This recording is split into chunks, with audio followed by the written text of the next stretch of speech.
graduates from grade 6, batch of 2026. Kablawan kayo amin. Standing here today feels like I stepped into a time machine. Exactly 25 years ago, I also proudly sat among those chairs as a grade 6 graduating student, batch 2001. I also wore the same nervous smile, felt the same excitement, and I also had big dreams like you.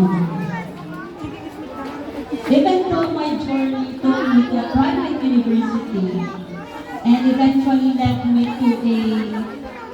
as a campus director to a private school, I want you to remember this one thing.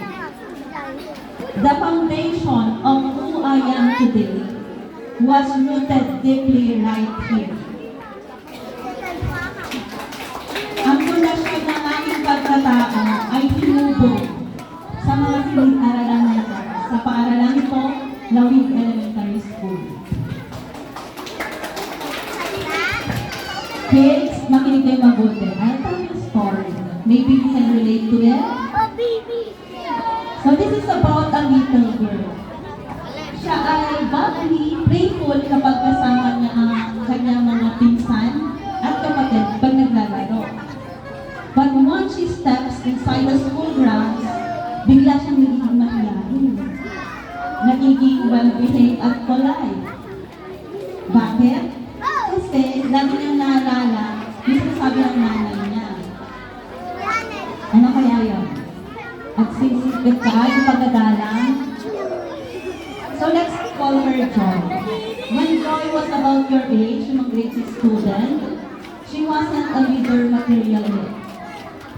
Gaya nga sabi ko, she was the shy kid in school. She was also a silent observer. Na-award namin siya parang sa mga nasa kinder. Pero ang tawag pa namin na yung mga most polite, most industrious, na gano'n. Okay? She was silent, polite, nauliwit, innocent, obedient.